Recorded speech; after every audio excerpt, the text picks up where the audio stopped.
I told Tessa she wasn't going to that networking weekend in Charleston. Her eyes flickered. Then she laughed, the kind of laugh that made me feel stupid for even speaking up. "It's just a work mixer," she said, like I had no reason to be upset. "Right, just a mixer," I said, voice tight. "Remember the guy from your gym brand? The one who got handsy with you last time?" I stared at her, waiting for her to back down, but she didn't. Instead, she rolled her eyes and let out a huff. "You're jealous," she shot back. "Because I make more money than you, and I have opportunities you'll never have." Her words stung, but I wouldn't let her see that. "I don't care about that." I crossed my arms, trying to stand my ground. "You're free to go, just not as my wife anymore." Her face shifted, and for a second, I saw the panic. Then she just stared at me, a look I couldn't read. She turned on her heel and walked toward the door, the soft click of her boots against the hardwood floor louder than anything. She didn't even glance back. It was like she had a choice to make, and for once, I didn't stop her. And just like that, she was gone. The words hung between us, heavy and useless. I watched her leave, feeling something empty twist inside me. It was the first time I realized I might not be able to pull her back. I woke up early, couldn't sleep. I'd spent half the night staring at the ceiling, the quiet between us feeling like something that had been building for years, only now crashing down. Diesel was at the foot of the bed, eyes open, waiting for me to make a move. I grabbed his leash, and we went out. The air was thick with salt and humidity. The tide was out, leaving the boats stranded on the mud, their hulls caked in brown, like they were waiting for someone to believe in them again. I hooked Diesel's leash to the bench where we used to drink our coffee in the mornings. It was a bench with a view, the kind of view that used to make me think everything was possible, that there'd be more mornings like this ahead. But now, it felt like a place for ghosts. Diesel rested at my feet, panting, too old to care about the morning light. I watched the shrimpers head out, their boats churning through the calm water, as if they knew something I didn't. The sound of the engines was the only thing breaking the silence. I couldn't stop thinking about last night. The way Tessa had gone quiet when she realized I meant it. How she'd walked away without a word, like she didn't even know what to say anymore. I could still feel the weight of it, that finality. Back at the house, the morning light came through the windows in slanted beams. I could hear her before I even saw her, the sound of her fingers flying over the screen of her phone. When I walked into the kitchen, there she was, standing at the counter, phone in hand. She smiled into it like it was any other morning, like nothing had happened. She was posting pictures for her brand, staging her life like it was a damn commercial. Smiling, flawless, like she was living in a different world. I stood there, watching her, my hands tight by my sides. That smile wasn't mine anymore. She was putting it out there for whoever else, but it wasn't for me. It hit me then. Not just that she was still in the same space we used to share, but that she was already gone, emotionally, mentally, whatever it was. That smile was proof. She didn't even look up when I walked out the door. Just kept smiling at the damn phone, like we hadn't spent the night fighting for the last thread of what we had. That silence between us felt louder than anything we'd said. I didn't know if I wanted to scream or disappear. I thought about Diesel, about the boats, about how nothing stays where it's supposed to. How some things just drift. And I could feel myself drifting too. I didn't tell Tessa where I was going. I knew she'd question it, push for some explanation, and honestly, I didn't have the energy for that. So I just left. The drive to the small town wasn't far, but it felt like 100 miles. The radio was off, just the hum of the tires on the road. Diesel's head rested against the door, eyes half closed like he'd had enough of me too. I should have been thinking about what I'd say when I got there, but I wasn't. I wasn't thinking about much at all. Dana's office was one of those places that didn't feel like a therapy office at first. It was a small house, tucked in behind a couple of oak trees with ivy crawling up the sides like it was trying to hide. Inside, it smelled like old wood and lavender, something calm, but a little too clean for me to relax right away. Dana sat me down in a chair across from her, in a room with too many plants and not enough windows. "Tell me what's going on," she said, not like she was rushing, but like she knew it'd take time. I stared at my hands, then looked around the room, trying to find something to hold on to. "It's like everything's draining away," I said. "I don't know how else to put it. Like I'm standing in a river that's taking everything I've got, piece by piece. And I can't catch up. I don't even want it anymore." Dana nodded, her eyes soft. She didn't push me, just let me talk. Tessa's, living her life like it's all just a marketing campaign. I added, voice thick with frustration. Like everything we had doesn't even exist unless it fits into some perfect little box. I'm not invited to be part of it. Hell, I don't even know if I ever was. I stopped, like I was waiting for her to say something profound, something to make it all make sense. She didn't. You're grieving a version of yourself, Dana said quietly. Not just your marriage, not just the woman, but who you were in all of that. Your place, your role. I let her words settle in the silence. Grieving. That's what it was. I hadn't realized it before, but that was it. I wasn't angry. I wasn't even mad at her anymore. I was just gone. I had walked away in my head weeks ago, maybe longer, and now I was just trying to keep up with the mess left behind. I'm not angry, I told her, the words coming out slower, almost like I was saying them for the first time. I'm just gone. Like I've already left, and I don't know how to go back. Dana didn't push. She just listened. And somehow, that made it worse and better at the same time. When the session ended, I felt lighter, but not in the way I expected. I wasn't fixed, wasn't suddenly seeing the world in a new light. But I was clearer. I knew what I was feeling now. I knew what was happening. I wasn't waiting for something to change anymore. I had already changed. The drive back felt different, quieter. Diesel slept beside me, and I couldn't tell if I was just pretending things were okay, or if, for the first time in a long while, I was starting to understand that I didn't need things to be okay. Not yet, anyway. I didn't look back when I got home. I spent the rest of the day working on the cracked hull outside my shop. The sun was already sinking, but the air was still thick with humidity. I had my hands buried in fiberglass and resin, the sharp chemical smell mixing with the salt from the bay. It was quiet out there, except for the occasional passing boat or the distant hum of traffic. Diesel sat by the door, watching me like he knew the weight of the day. That's when my phone buzzed in my pocket. I wiped my hands on a rag before answering. Clay, I said, recognizing the number. Hey, man. Clay's voice came through, crackling a bit. You still doing that boat work? Yeah, here and there. I replied, tossing the rag aside and wiping sweat from my brow. Well, listen, I got something for you. He paused, like he was setting me up for something big. There's a marina down in Gulfport looking for lead techs. They're paying good, and it's got a flexible schedule. They've even got a small apartment above the docks, if you're interested. I sat down on the edge of the dock, letting the breeze hit me. Gulfport. It was a good ways from here, but the offer sounded like the kind of break I wasn't getting stuck around here. Sounds good, I said, trying to keep the excitement in check. What's the catch? No catch, Clay said. It's a solid place. You can make it work, I think. I thought of you, figured you might want to get out of here. I rubbed my thumb over the cracked edge of the boat, thinking about it. The more I heard, the more it felt like exactly what I needed. Something that wasn't wrapped up in all the noise, the mess I couldn't untangle here. All right, I said. I'll think about it. I didn't need to think about it much longer. That night, over dinner, I brought it up to Tessa. She barely looked up from her phone as she scrolled, her face illuminated by the soft glow of the screen. The quiet between us felt like something that had been there for too long. I didn't wait for her to say anything. There's a job down in Gulfport, I said, trying to sound casual. Lead tech. They've got a place above the docks. Good pay, flexible schedule. She didn't respond right away, and I could feel the heat of her silence. Finally, she glanced up, but only for a second before her eyes went back to her phone. You think you're leaving because of us? She asked, her voice flat. I shook my head, my hands tightening around my fork. No, I'm leaving for me. Her fingers paused on the screen, and I watched her lips press together like she was holding something back. The quiet stretched on between us. I could feel the pull, the tension in the air, but there was no argument. No pushing back. She didn't say anything else. Just looked at her phone, eyes scanning through whatever perfect images she was posting, probably smiling at some brand deal she was lining up, and that was it. The silence spoke louder than any fight could have. She didn't argue, and in that silence, I knew. She wasn't surprised. She'd already checked out, in her own way. I wasn't even angry anymore, just tired. So I kept eating, the taste of cold chicken in my mouth, the hum of the refrigerator filling the spaces between us. Neither of us reached for the other. Neither of us cared enough to.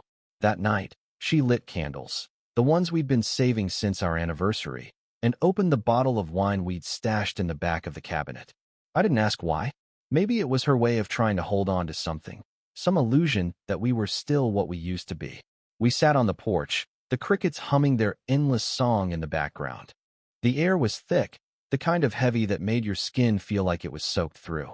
The wine tasted bitter, sharp, and she kept her eyes on the glass more than me, as if she was trying to keep her thoughts from spilling over. The flicker of candlelight made the shadows dance on the wood of the porch, and for a moment, I let myself imagine we were still a couple trying to fix something. But I knew better. You remember that trip to Savannah? She asked, her voice soft, almost like she was testing the water. Yeah, I said, not sure where this was going, but willing to play along for a minute. I remember the boardwalk, the music, you in that blue dress. She smiled, that faint little smile that used to mean something. We danced, remember? You spun me around, and I didn't care about anything else. I thought it could be like that forever. I didn't know if I could pretend anymore. I tried to find the right words, the ones that would make it sound like I was still there, but it felt like an echo in my chest. I remember thinking I could love you forever that night. I said, forcing the words out, but they didn't sound right. Not anymore. The warmth of the memory should have reached me, should have made me feel something, but it didn't. It didn't land. It felt hollow, like a picture that used to be real, but now was fading into the background of everything else. She was still there, still trying to pull me back into some version of us, but I was already slipping away. We sat there in the quiet, the air heavy between us. I could feel the weight of the candles flickering, slowly burning down, the soft crackle filling the silence. She reached for her wine again, her fingers trembling just slightly, but neither of us spoke. We both knew. Neither of us said it out loud, but we knew. The way we had been, the way I had loved her, it wasn't enough to hold us anymore. The fire that once burned so hot between us had long ago flickered out, and now it was just smoke. The candles burned low, the soft wax pooling around the wick, and I realized we were both waiting for something. A spark, a moment, a reason to pretend it could still be what it was. But the warmth didn't reach me anymore. It hadn't for a long time. She didn't lean over, didn't try to kiss me or touch my hand. She just sat there, staring into the dark, watching the last bit of light flicker away. Neither of us said it, but we both felt it. We were already done. I wasn't looking for her when I went into the beach cafe that afternoon. I was just running errands, trying to keep my mind occupied, when I saw her through the window. She was sitting across from a man I didn't know. Young, smooth, too polished. His laugh was loud, the kind of laugh you could tell was rehearsed for moments just like this. They were talking like they shared some inside joke. My stomach twisted, and I could feel my pulse pick up. But I didn't rush in. I didn't storm in, didn't make a scene. I just walked through the door calmly, my boots heavy on the wooden floor. The bell above the door chimed when I walked in, and I heard her voice cut off mid-sentence as she turned toward me. She froze for a second, her eyes going wide. That's when I saw it. The way her face shifted, like she wasn't expecting me.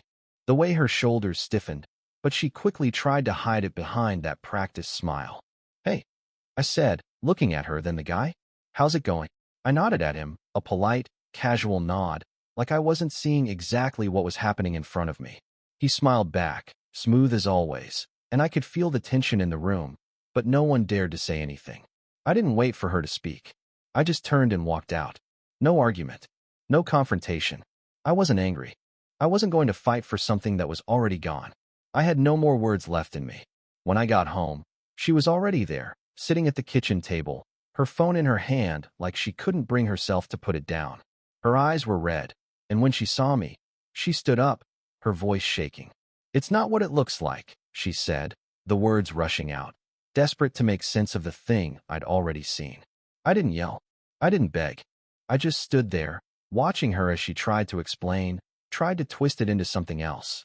I could see the panic in her eyes, the way she was fighting for something that was already slipping through her fingers. She looked small, like she was holding on to a crumbling version of herself, and I just couldn't do it anymore. I went to the bedroom, started pulling clothes out of the closet. I didn't look at her when I did it. Didn't explain. I could feel her eyes on me, pleading without words, but there was nothing left to say. Please, don't do this, she whispered, her voice cracking. Please. I love you. I didn't stop packing. I didn't even look at her. The words felt empty, and I knew she was saying them because she was scared. scared of losing the life she'd built, the person she thought she could control, the version of us she'd kept in her mind, not the one we were now. I took another shirt off the hanger, folded it. She was standing behind me now, her hand on my arm, her touch cold against my skin. "I'm not bluffing," I said, my voice low. "I'm already gone, Tessa. In my head, I've been gone for a long time." She stepped back, and I didn't turn to look at her. I didn't need to.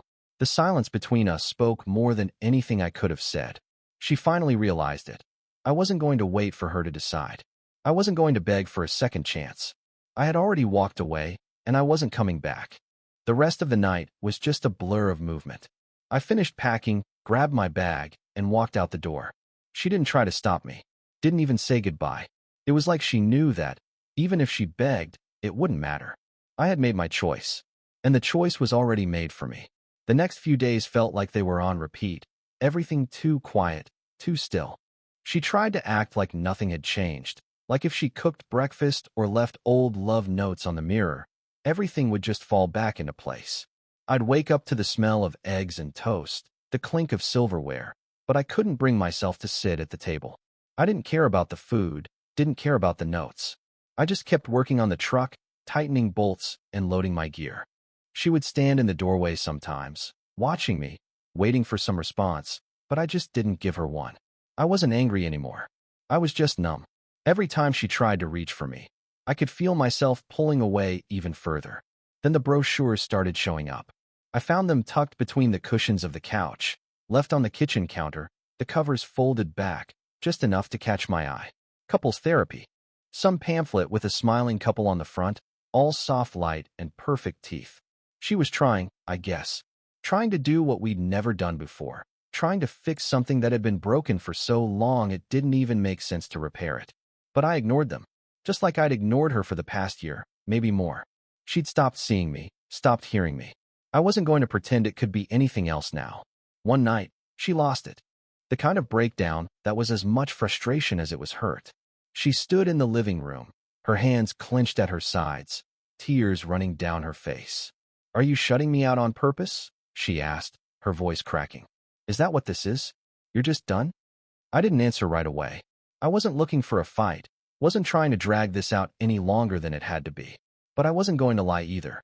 I turned to face her, letting the silence settle for a second.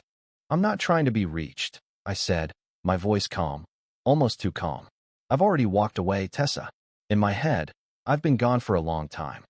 She stood there, staring at me, the weight of my words landing between us like a wall. I didn't look at her like I used to, didn't search for some hint of hope. There was nothing to fix anymore. We had been broken for too long. For a moment, she didn't say anything. Then she crumbled. Not physically, but I could see it. Her shoulders sagged, her breath hitched, and the last of whatever resolve she had left shattered in front of me. "I don't know how it got this bad," she whispered, her voice barely above a breath. "I don't know how we got here. I didn't know either, but I wasn't the one still fighting for something that wasn't there anymore. I had let it go a long time ago, and now it was her turn." I didn't say anything after that. There was nothing else to say. I just kept packing, grabbing what I needed, and walking out the door without looking back. She didn't stop me this time. And that was it. The last thread snapped, and we both knew it. I was working on the hull of a boat when I saw her walk into the yard. Her face was tight, her steps slow but deliberate, like she knew exactly what she was doing. She was holding the divorce papers, the ones I had filed a few days ago, the ones I hadn't bothered to hand her directly. She stopped in front of me, her breath shaky. "You think this is easy for me?" she asked, her voice tight with anger and hurt. She shook the papers at me. "You think I'm just going to sign these and walk away?" I set down the wrench I was holding and wiped my hands on a rag. I didn't say anything, just looked at her. The silence between us stretched out, and I could feel the weight of everything unsaid. "Why, Kyle?" she finally asked, her voice breaking. "Why are you giving up on us? After everything?" I looked at her, really looked at her, and for the first time in a long while, I didn't see my wife. I saw someone else. Someone who had stopped seeing me a long time ago. "I've fought for years," I said quietly, keeping my voice steady. Quietly. I don't know how many more years I was supposed to fight for a version of us that wasn't real anymore. Her eyes flickered, but she wasn't done. "And him? The gym coach guy?" she asked, her voice sharp. "Does he mean something to you?" Because I know he's been hanging around. I didn't hesitate. Does he mean something to you? I shot back, the bitterness creeping in. Is he why you've been so distant? I know what's been going on. You think I'm blind? She flinched, and I saw the guilt flash across her face. It's not like that, Kyle, she said quickly, her hands shaking. It's not. He's just a friend. You don't understand. Really? I raised an eyebrow. A friend. I've been living here with you for months, and you've been distant, Tessa. Not just with me, but with everything. You stopped being present, stopped being the person I knew. Don't tell me that guy doesn't mean something. She shook her head, tears starting to spill over, her voice cracking. No, he doesn't mean anything. It wasn't like that. You lost me way before that. I interrupted her, my voice low and steady. You think this is about him? It's not. You lost me long before you ever started leaning on him for whatever it was you needed. Her face crumpled at that, and for a second, I almost felt something. Pity, maybe. A flash of the person I used to love. But it passed quickly. The truth hit harder than any of the other words we'd said to each other. I still love you, she whispered, her voice barely above a breath, but I could hear it clearly in the heavy silence that followed. I closed my eyes for a moment, trying to hold on to the calm that was fading. I couldn't hold her words, couldn't carry that weight anymore. It wasn't love that was missing. It was seeing me, really seeing me. That's not the same as seeing me, I said quietly. I could feel the emptiness inside me, growing, swallowing everything that used to matter. She stood there for a long time, her body trembling, her eyes searching mine like she expected me to change my mind. But I didn't. I couldn't. She stepped back, the tears falling harder now. Please, she whispered, don't go. But I didn't stop her. I didn't reach for her or pull her back in. I stood there, watching her walk away, and for the first time, I didn't feel anything but the weight of the silence. The kind of silence that says everything is already over. She cried as she walked out of my life, and I didn't stop her. This time, I was already gone. The night before I left, she sat beside me on the porch. The sky was dark, the kind of dark that made everything feel heavier. The crickets were loud, the air thick with the smell of salt and damp earth. I could feel her there, beside me, but it didn't feel like she was mine anymore. I didn't look at her, didn't move. She didn't speak at first. For a long time, we just sat there, the weight of everything between us, everything unsaid. But then she finally broke the silence, her voice low, shaky. I need to tell you something, she said, and I could feel her take a deep breath before continuing.